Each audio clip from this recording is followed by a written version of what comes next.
بسم اللہ الرحمن الرحیم۔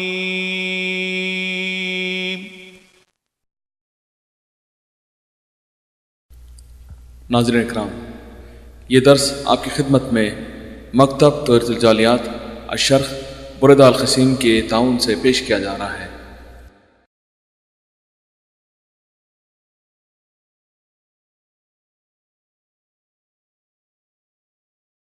درس کا عنوان ہے رمضان کا استقبال۔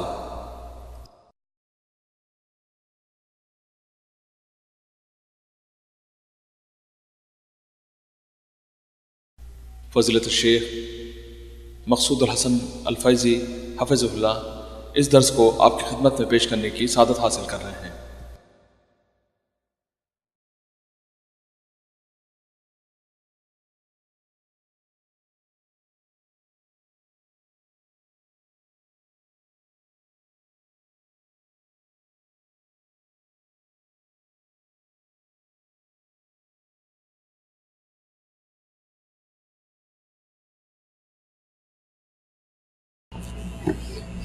بسم اللہ الرحمن الرحیم۔ الحمد للہ رب العالمین الرحمن الرحیم مالک یوم الدین، ونشہد ان لا الہ الا اللہ ونشہد ان سیدنا ومولانا محمدا عبدہ ورسولہ ارسلہ الی الناس کافۃ بشیرا ونذیرا، اما بعد فإن خیر الحدیث کتاب اللہ وخير الهدي هدي محمد صلى الله عليه وسلم، وشر الأمور محدثاتها وكل محدثة بدعة وكل بدعة ضلالة وكل ضلالة في النار۔ أعوذ بالله السميع العليم من الشيطان الرجيم، بسم الله الرحمن الرحيم۔ شهر رمضان الذي أنزل فيه القرآن هدى للناس وبينات من الهدى والفرقان، فمن شهد منكم الشهر فليصمه، ومن كان مريضا أو على سفر فعدة من أيام أخر، يريد الله بكم اليسر ولا يريد بكم العسر، وَلِتُكْمِلُوا الْعِدَّةَ وَلِتُكَبِّرُوا اللَّهَ عَلَى مَا هَدَاكُمْ وَلَعَلَّكُمْ تَشْكُرُونَ۔ سبحانك لا علم لنا إلا ما علمتنا إنك أنت العليم الحكيم، رب اشرح لي صدري ويسر لي أمري واحلل عقدة من لساني يفقهوا قولي واحلل عقدة من لساني يفقهوا قولي۔ عزیز ساتھیوں اور دینی بھائیوں، آج شہر شعبان 1424 کی 21ویں تاریخ شروع ہو چکی ہے، اور دیکھتے ہی دیکھتے ایک بار پھر رمضان جیسا مبارک مہینہ ہمارے اور آپ کے اوپر سایہ فگن ہونے والا ہے۔ یہ مہینہ بڑا ہی بابرکت، بڑا ہی باعظمت اور بہت ہی خوبیوں کا مالک ہے۔ اللہ تبارک و تعالی نے مہینوں کے اندر جو مقام اس مبارک مہینے کو دیا ہے کسی دوسرے مہینے کو نہیں دیا۔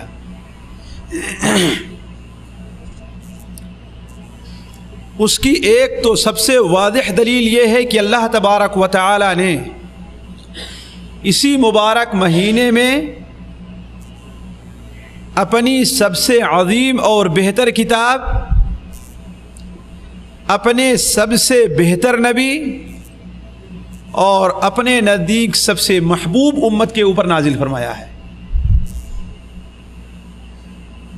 اپنی سب سے بہتر کتاب یعنی قرآن مجید، اپنے سب سے بہتر نبی یعنی حضرت محمد مصطفیٰ صلی اللہ علیہ وسلم، اور اپنے سب سے بہتر امت یعنی امت محمدیہ صلی اللہ علیہ وسلم کی ہدایت کے لیے اس کتاب کو نازل فرمایا ہے۔ جیسا کہ اللہ تبارک و تعالی نے قرآن مجید میں ارشاد فرمایا، وہ آیت جو ہم نے ابھی آپ کے سامنے رکھی کہ شہر رمضان الذی انزل فیہ القرآن ھدی للناس وبینات من الھدی والفرقان، رمضان المبارک کا مہینہ وہ مبارک مہینہ ہے جس مبارک مہینے میں قرآن نازل کیا گیا، جو قرآن لوگوں کے لیے سراپا ہدایت ہے، والفرقان اور حق اور باطل کے اندر فرق کرنے والا ہے۔ جو چیز قرآن کے اندر اور قرآن کے مطابق ہے وہ حق ہے، اور جو چیز قرآن کے خلاف ہے وہ باطل ہے۔ تو اللہ تبارک و تعالی نے اس مبارک مہینے میں قرآن مجید جیسی کتاب نازل فرمائی۔ اس کا یہ مطلب ہے کہ اس مہینے کو اللہ تعالیٰ نے جو قرآن کے نزول کے لیے انتخاب فرمایا ہے وہ اس مہینے کے بابرکت ہونے کے لیے کافی ہے۔ اسی طریقے سے یہ مہینہ اگر کوئی شخص اس کا حق ادا کر دیتا ہے، اور اللہ تبارک و تعالیٰ سے دعا ہے کہ ہر مسلمان کو توفیق بخشے کہ وہ اس کا حق ادا کرے۔ ہم بھی جو یہاں پر موجود ہیں، ہمارے وہ بھائی بھی جو یہاں پر موجود نہیں ہیں، وہ بھی اللہ ان کو بھی توفیق بخشے کہ اس مہینے کا حق ادا کرے۔ اب اگر کوئی شخص اس مہینے کا حق ادا کر دیتا ہے تو اللہ تبارک و تعالی اس کے سال بھر کے پچھلے سارے گناہوں کا کفارہ کر دیتا ہے۔ یہ معمولی چیز نہیں ہے، اس لیے کہ جس زندگی کے لیے ہم اور آپ کمائی کر رہے ہیں وہ کون سی زندگی ہے؟ آخرت کی زندگی، آخرت کی زندگی ہے۔ اس میں اگر ایک ذرہ برابر بھی نیکی کسی کی کم پڑ گئی تو اس کے لیے تباہی اور بربادی ہے، اور ایک ذرہ برابر نیکی بھی اگر کسی انسان کی برابر ہو گئی، بڑھ گئی، تو اس کے لیے ہمیشہ کے لیے کامیابی اور خوش نصیبی ہے۔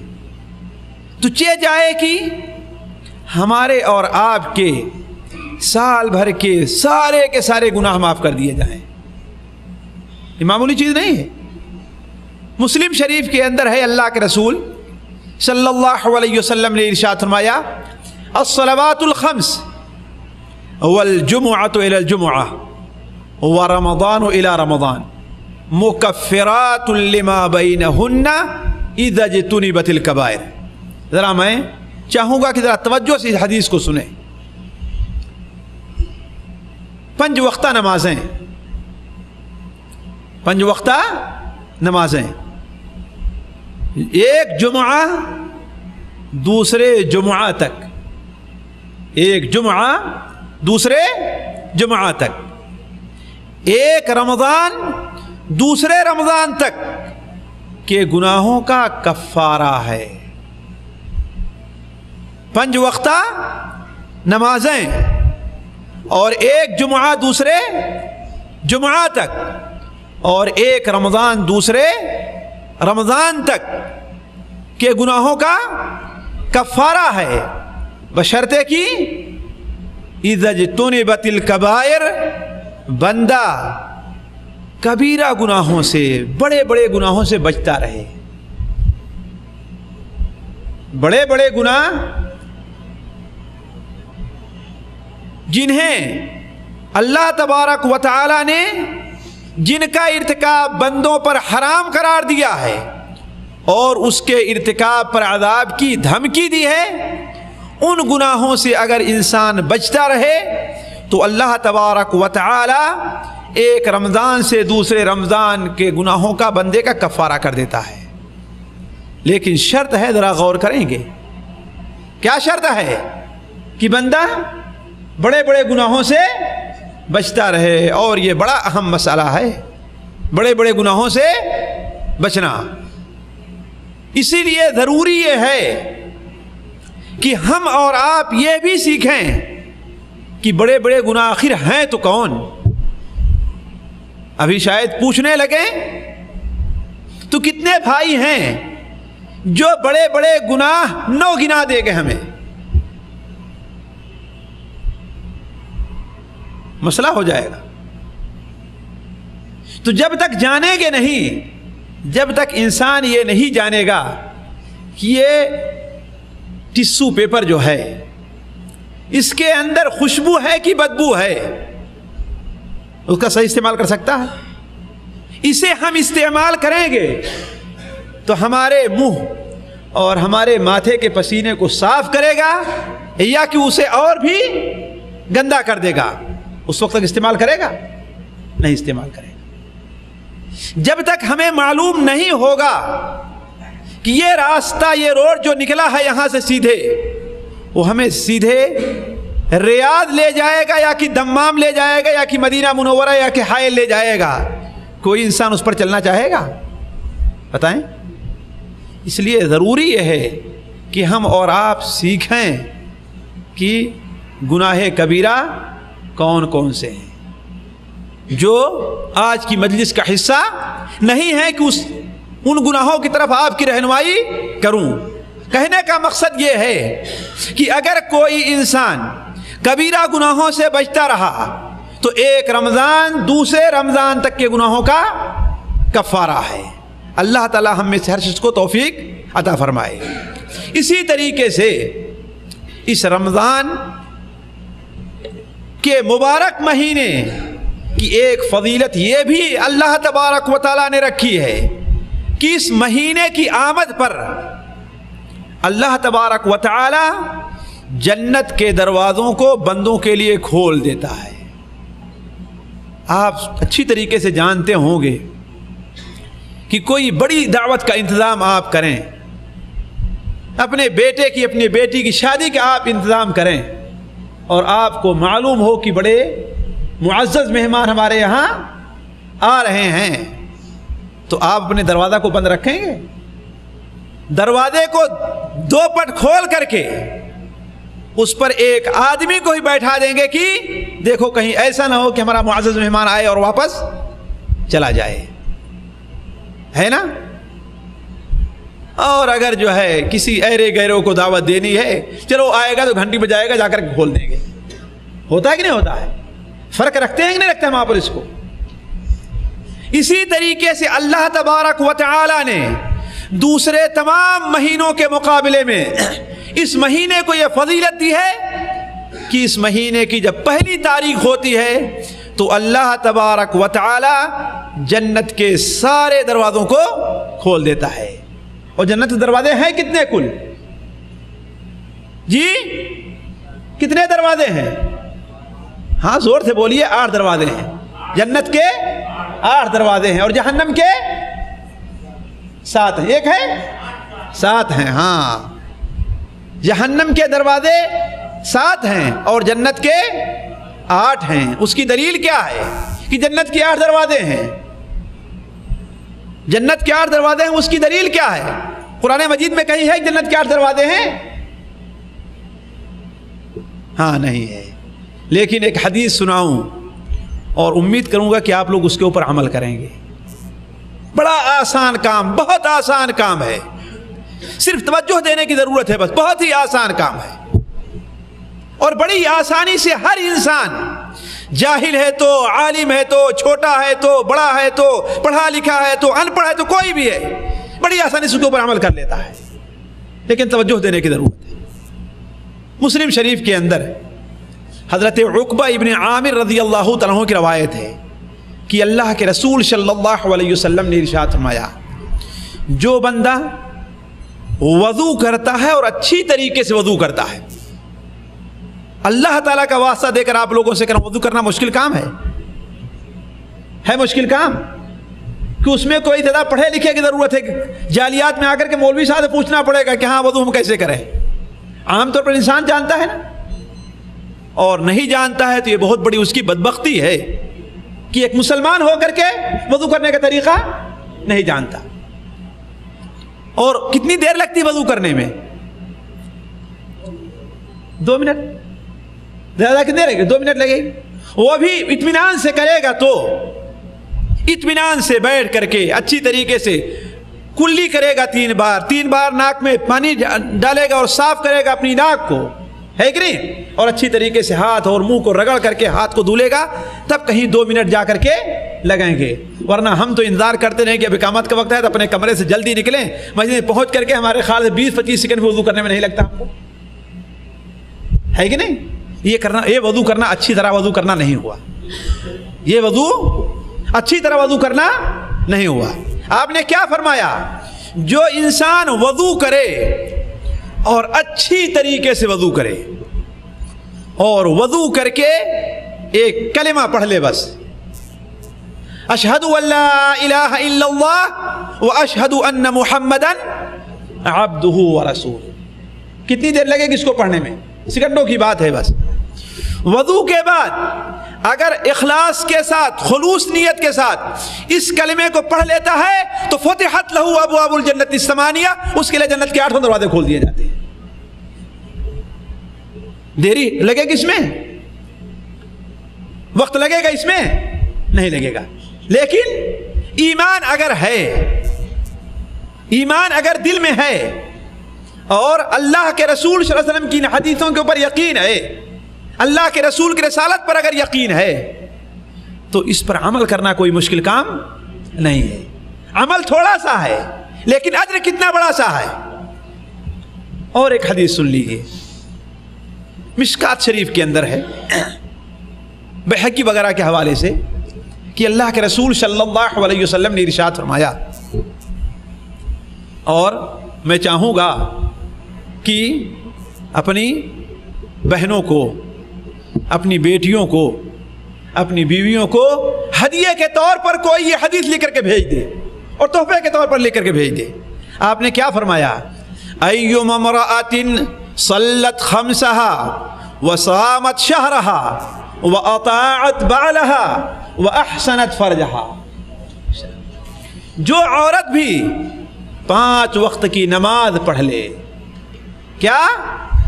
جو عورت بھی 5 وقت کی نماز پڑھ لے اور مہینے کا روزہ رکھ لے.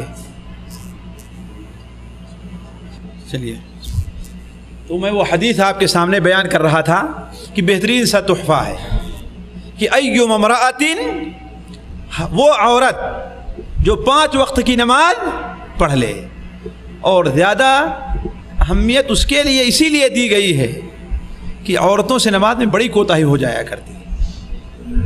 وجہ اس کی کیا ہے؟ کچھ اللہ تعالیٰ کی آزمائش ہے، اللہ کی آزمائش ہے. کیوں؟ عمومی طور پر عورت اگر صحت اور عافیت سے ہے تو مہینے میں مستقل نماز نہیں پڑھ سکتی، ہے کہ نہیں؟ یہ اللہ تعالیٰ کی آزمائش ہے. اب سستی ہو گئی، 1 ہفتے مثال تو اس نے نماز پڑھنا چھوڑ دیا، تو اس کے 1 ہفتے کے بعد کی نماز بھی کوتاہی ہونا شروع ہو جایا کرتی ہے. کوئی عورت مستقل 1 مہینے کا روزہ نہیں رکھ سکتی، اور جب سب لوگوں کے ساتھ روزہ رکھنا چھوٹ جاتا ہے تو سال گزر جاتا ہے اور روزہ نہیں رکھ پاتی. اسی لیے اللہ کے رسول صلی اللہ علیہ وسلم نے بڑی اہمیت کے ساتھ بیان فرمایا. آپ نے کیا؟ ہر عورت جو 5 وقت کی نماز کا اہتمام کر لے اور سال میں مہینے کا روزہ رکھ لے، وَأَطَاعَتْ بَعْلَهَا، اپنے شوہر کی باتوں کو مانے، لیکن جائز کاموں میں، ناجائز کاموں میں نہیں. اگر شوہر کہتا ہے کہ کوئی ناجائز کام کرنے کے لیے، تب وہ بات ماننا جائز نہیں ہے. شوہر کی بات جائز کاموں میں مان لے. وَأَحْسَنَتْ فَرْجَهَا، اور اپنے شرمگاہ کی حفاظت کر لے، تو جنت کے جس دروازے سے چاہے داخل ہونا چاہے داخل ہو جائے. وہ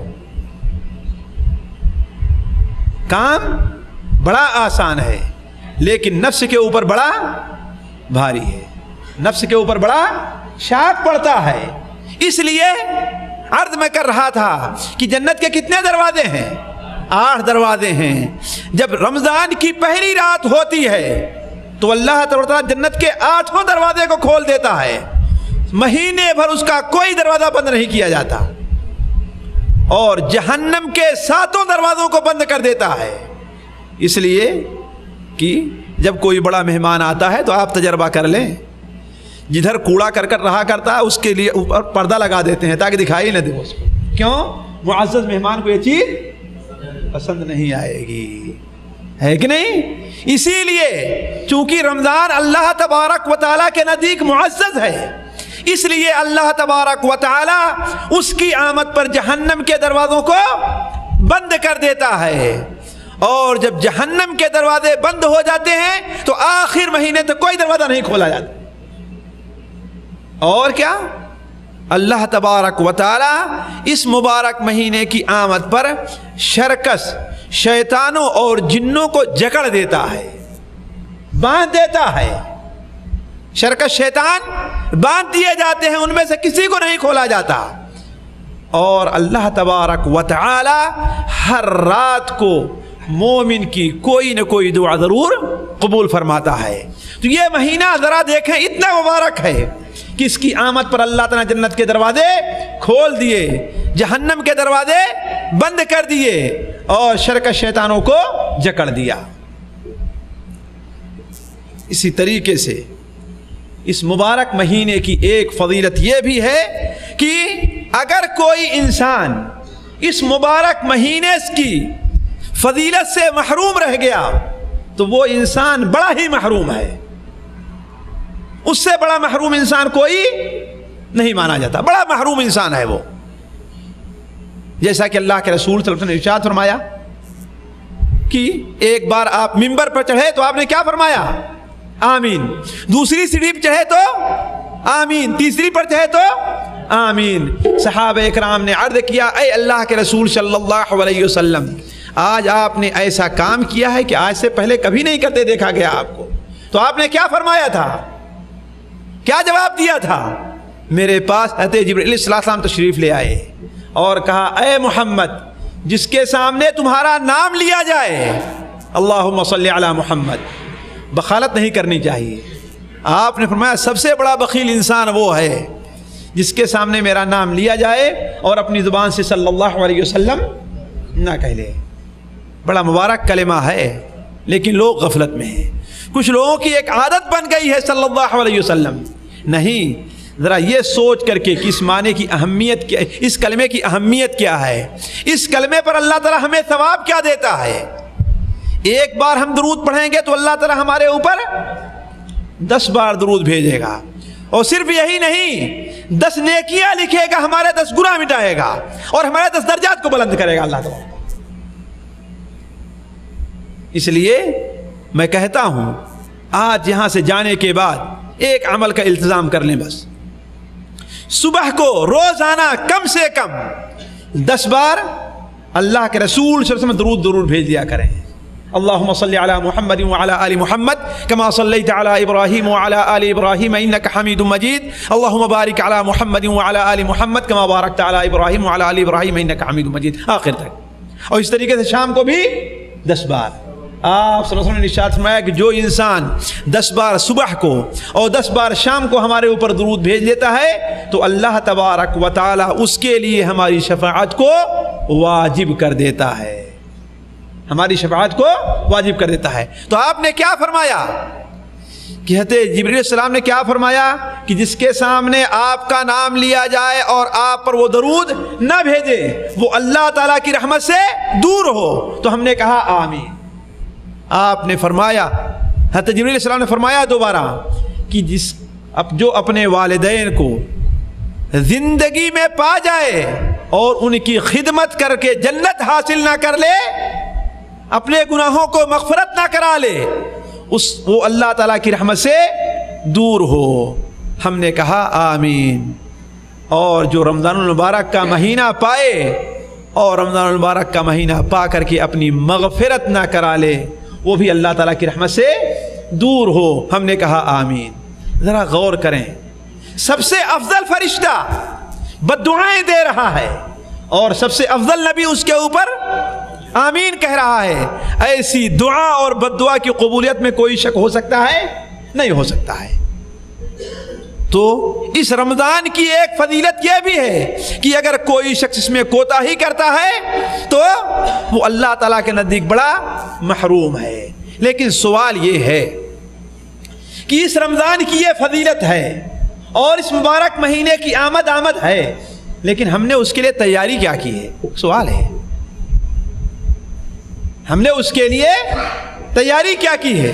ہم اس کی آمد پر خوش ہیں؟ خوش ہیں اس کی آمد پر؟ بڑا بھاری پڑ رہا ہے لوگوں کو ہاں کہتے ہوئے، لیکن لوگ جانتے ہیں اپنے طور پر کہ خوشی نہیں ہے، بڑی محنت ہوتی ہے، روزہ رکھنا بڑی مشکل ہوتی ہے، بڑا بھاری پڑ رہا ہے۔ میں سمجھ رہا ہوں کہنا کہ ہم خوش ہیں کہ نہیں خوش ہیں، اور ہم جیسے لوگ جو کہہ رہے ہیں خوش ہیں، اللہ بہتر جانتا ہے کہ ان کے کہنے کی نیت کیا ہے کہ نہیں۔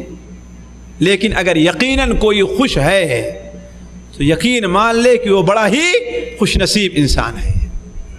اس مبارک مہینے کی آمد پر اگر خوش ہے تو بڑا ہی خوش نصیب انسان ہے۔ کیوں؟ اس لیے کہ اللہ تبارک و تعالی پر ایمان لانے کی ایک شرط یہ بھی ہے کہ جو چیز اللہ کو محبوب ہو اس سے محبت کرے، اور جس چیز سے اللہ کو نفرت اس سے نفرت کرے۔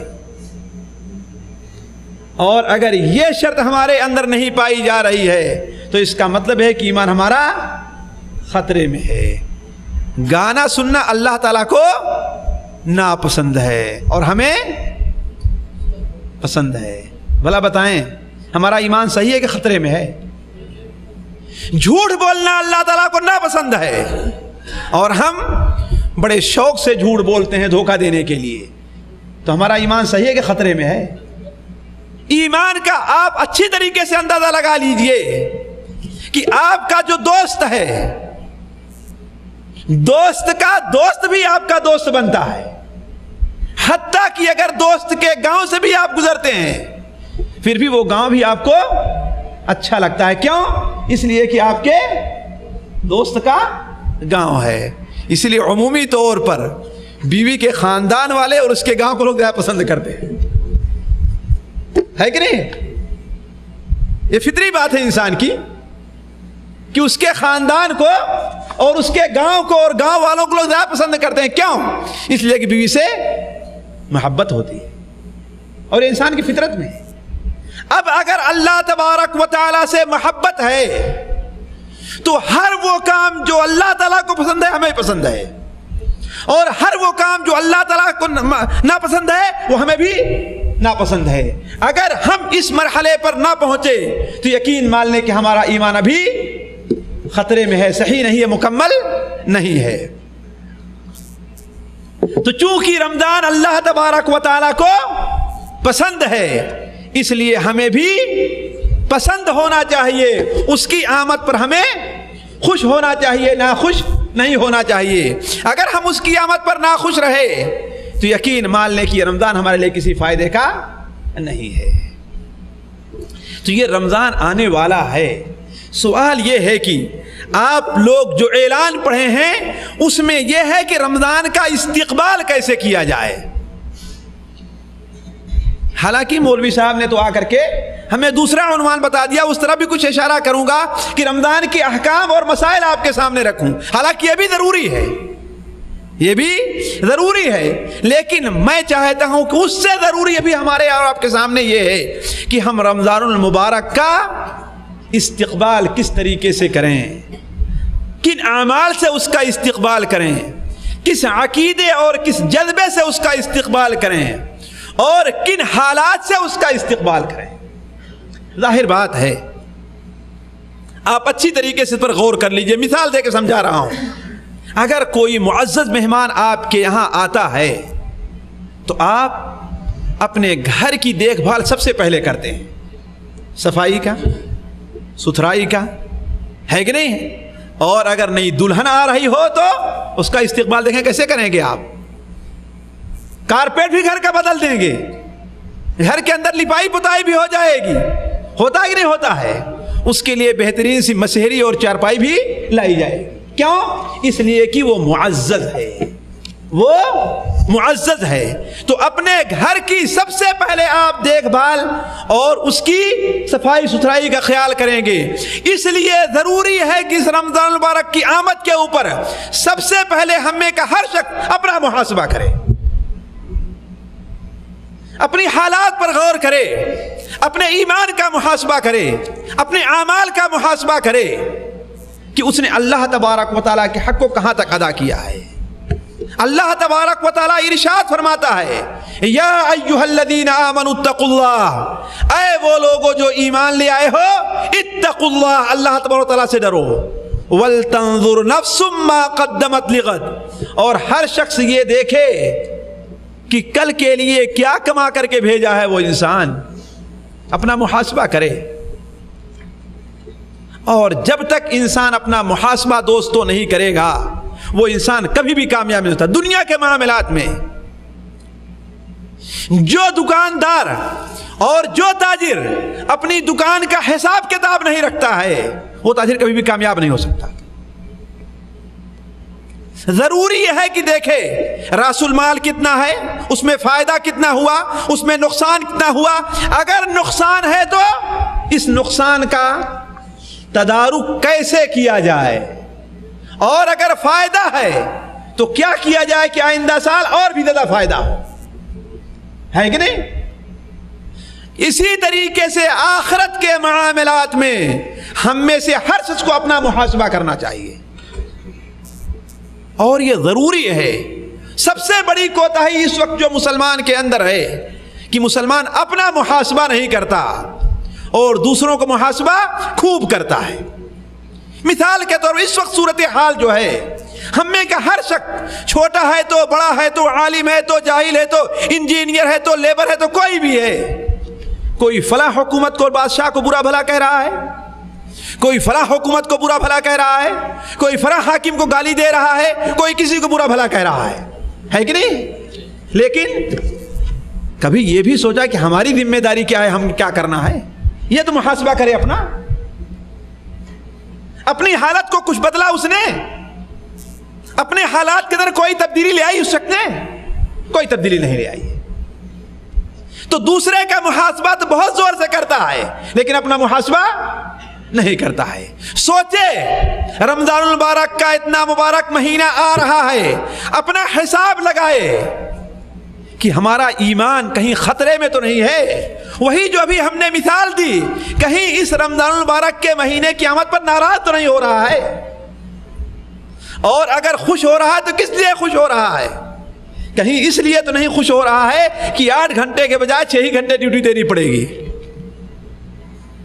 کہیں تاجر اس لیے تو نہیں خوش ہو رہا ہے کہ ہماری تجارت اچھی چلے گی, بقالہ والا اچھے اچھے سامان لا کر کے لگا رہا ہے رمضان کی آمد پر, کپڑے والا اچھے اچھے کپڑے چن رہا ہے, بلکہ رمضان کی آمد سے پہلے چلو تخفیضات بھی لگا دیا ہے تاکہ پرانا مال جلدی ختم ہو, نیا مال لے کر کے آئے ہم. تو اگر خوش ہو رہا ہے تو اس کے خوش ہونے کی وجہ کیا ہے, اور اگر ناراض ہو رہا ہے تو اس کے ناراض ہونے کی وجہ کیا ہے. یہ محاسبہ ضروری ہے. دوستو, آپ میں سے جو لوگ بھی یہاں موجود ہیں اور جو بھی یہاں موجود نہیں ہیں, ان کے لیے یہ دعوت ہے, یہ پیغام ہے کہ ہم میں کا ہر شخص اپنا محاسبہ کرے, اپنے ایمان کا محاسبہ کرے کہ آیا اس مبارک مہینے کی آمد کے اوپر ہم خوش ہو رہے ہیں یا کہ ناراض ہو رہے ہیں. اور اگر خوش ہو رہے ہیں تو ہمارے خوش ہونے کی وجہ کیا ہے. آیا اللہ کے لیے ہماری یہ خوشی ہے یا کہ دنیا کے لیے ہماری یہ خوشی ہے. اگر دنیا کے لیے ہماری یہ خوشی ہے تو یہ مبارک مہینہ ہمارے کسی کام نہیں بلکہ وبال ہمارے اوپر بن کر کے آ رہا ہے. تو ضروری ہے کہ ہر شخص اپنا محاسبہ کرے. حضرت عمر فاروق رضی اللہ عنہ بیان فرمایا, حاسبوا انفسکم قبل ان تحاسبوا, اے لوگو اپنا حساب پہلے کر لو قبل اس کے کہ اللہ تمہارا حساب لے. اور ظاہر بات جب اللہ میاں حساب لے گا